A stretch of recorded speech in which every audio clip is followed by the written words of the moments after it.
主人公と切磋琢磨して成長してゆくライバルたち。今回はそんなライバルのパーティを種族値ランキングで紹介するぜ。どうしたレイム、何を悩んでるんだ？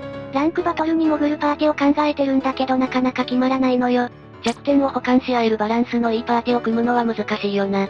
そうなのよ。どこかにヒントが転がってたりしないかしら。そうだな、ストーリー上で戦うライバルのパーティを見てみるのはどうだ？ライバル？ああ、ホップくんのことね。剣盾以外にもいろんなライバルが出てくるんだぜ。使うポケモンも個性が出てて参考になると思うぜ。そうなのね。じゃあ出てくるライバルたちを種族値順に紹介してちょうだい。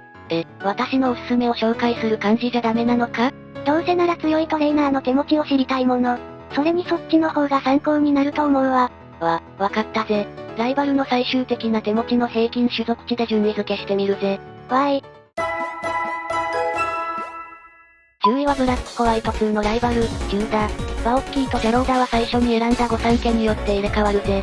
一見氷タイプが弱点のポケモンが多いけど炎タイプでしっかり一貫を切っているのね。ケンホロウのイバル、ジャローダのトグロウ膜を除いて全てが攻撃技。持ち物も食べ残しを除いて攻撃に関連するものだけだったりと、かなりトレーナーの性格が出た構成になってるぜ。10ってストーリーだとどんな立ち位置なの？妹が持っていたチョロネコをプラズマ弾に奪われたことからプラズマ弾を憎んでいるんだ。まっすぐな性格なんだけど、ちょっと頭に血が上りやすいところもあって、俺は今からイカルゼのセリフが有名だな。でも、妹のために本気で怒れるなんて素敵なお兄ちゃんね。そうだな。ネタ的な部分で注目されがちだけど、主人公のことを心強いパートナーとして信頼していて、主人公の成長を喜ぶような描写もあるんだ。やっぱり優しいのね。ああ、ライバルとしては珍しいタイプだな。ということで10位から9位の紹介だったぜ。9位はウルトラサンムーンのハウで手持ちはこんな感じだな。EV の進化系と御三家は最初に選んだ御三家によって変わるぜ。9に続いてバランスのいいパーティだわ。技構成も結構強くて、ケンタロスとかオンバーンはランクバトルでそのまま使えそうだな。ゆるキャラっぽい喋り方だけど油断ならないわね。一見ゆるそうな性格をしてるけど、ストーリー終盤のシリアスな展開でも冷静さを保っててどことなく頼りになるんだぜ。そういうギャップっていいわよね。ハウは主人公と一緒に島巡りをする立ち位置のキャラで、バトルは勝ち負けより楽しむことを信条としてるんだ。でも島キングの孫だからバトルの才能はもともとあったのかもな。8位は XY のライバルだ。例によって EV の最終進化と御三家は変動するぜ。アブソルってこんな強かったかしら？メガ進化の影響で種族値が100アップしてるんだ。この影響で平均種族値が大幅に引き上げられてるんだぜ。そうだったのね。ちなみにさっきの異国語みたいなのは何なの？あれはカルムがライバルの時だけ言うフェンシングの用語で、気をつけ、礼って意味らしい。カルムってフェンシング経験者なの？その辺は明らかになってないんだが、色々考えるのも楽しいよな。カルムは主人公の隣に住むクールな性格で、この世代のライバルたちの中で唯一メガ進化を使いこなせるんだ。XY ってライバルがたくさんいるの？そうだ。サナ、トロバ、ゲールノとも一緒に旅立つことになるぜ。たくさんの友達と旅するのは楽しそうね。第7位はベル。平均種族値はこんな感じだ。可愛い見た目のトレーナーね。ベルはマイペースなドジっ子で、やめてあげてよなどのセリフが有名だな。でもバトルの腕も確かなんだぜ。なんだか意外だわ。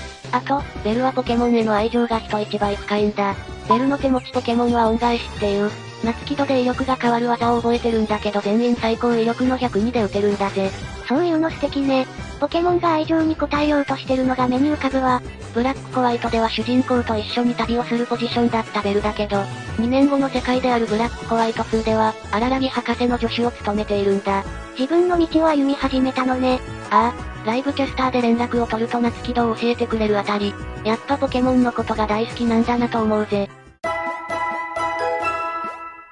7位は XY のライバル、サナだ。あれ？ XY のライバルってカルムが一番強いんじゃないの？普通に戦ったらカルムの方が苦戦すると思うぜ。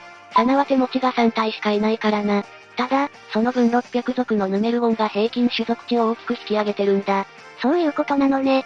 さっき言った通りサナは XY のライバルのうちの一人なんだけど、男主人公を選ぶと、花火を見るときにこんなセリフを言うんだぜ。マリサ、これって、他にもプリズムタワーでは主人公を追いかけてきたり、プリズムタワーの店頭にうっとりしたりヒロイン要素満載なんだ。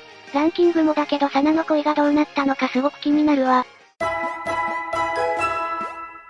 6位はジュンだ。種族値平均が激戦区だわ。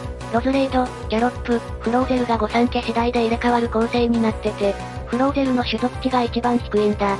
だからジュンがエンペルトを使う時が一番平均種族値が高くなるぜ。タイプのバランスもいいわね。ムッポークは序盤で捕まえられるムックルの最終進化系なんだけど、技範囲が広い上に、特性も威嚇で優秀だから侮れないんだぜ。で、順に負けたりすると100万円取られるのかしら？そんなことはないから安心してくれ。罰金100万円は順の口癖だな。せっかちな性格で、よく主人公と衝突したりもするぜ。衝突し合うっていうのはライバルっぽい気がするわ。双葉市出身の幼馴染だから、ライバル心が燃えるのかもな。5位はトロバで、平均種族値は517だ。またカルムより強いじゃないの。まあサナと同じように手持ち3匹しかいないからな。セリフ的にポケモンを集めることを目的としてるのかしら？ああ、そうだ。トロバはポケモン図鑑完成を目指して旅をしているトレーナーだから、ストーリー上のバトル回数も2回とかなり少なめなんだ。バトルも楽しいけど、ポケモン図鑑を埋めていくのも楽しいわよね。ちなみに殿堂入り後は1日1回メガ進化してくれるポケモンを教えてくれるんだ。研究熱心な姿勢が伝わってくるぜ。4位はミツルで、手持ちポケモンはこんな感じだ。めちゃくちゃ強そうじゃない。実際めちゃくちゃ強いぜ。ミツルは10日してに住む病弱な男の子で、ラルトスと共に旅に出るんだけど、ポケモンと戦う楽しさを知ってからどんどん強くなっていくんだ。どことなくラルトスと見た目も似ているわね。そしてバトルハウスで50連勝すると戦えるようになるミツルの手持ちがこれだ。パーティの相性補完はもちろん、持ち物や特性まで選び抜かれてるぜ。ランクバトルにいてもおかしくなさそうなパーティだわ。ファイアロー、マリルリ、ジバコイルあたりはそのまま使えそうだな。ちなみにミツルのセリフはどういう意味なの？このパーティのミツルを倒した時のセリフだ。積むっていう表現はポケモン対戦のスラングみたいなもので、ミツルがバトルに対してすごい熱量を持ってることが伝わってくるぜ。ベルやトロバとは違って、対戦の深みにはまっていったのね。3位はグラジオで、平均種族値は531とかなり高めだ。すべてのポケモンが攻撃技のみで構成されていて、絡め手を使わないのが特徴的だ。全部攻撃技ってわかりやすくて私も好きだわ。グラジオはスカルダンの用心棒として相棒のタイプヌルと共に主人公と対立するんだけど、ストーリーが進むにつれて、なんで用心棒をしているかが明らかになっていくんだ。へえ、どうしてなの？実はエーテル財団の代表、ルザミーネの息子かつリーリエの兄で、エーテル財団と裏で繋がっているスカルダンに身を潜めて動向を伺ってたんだ。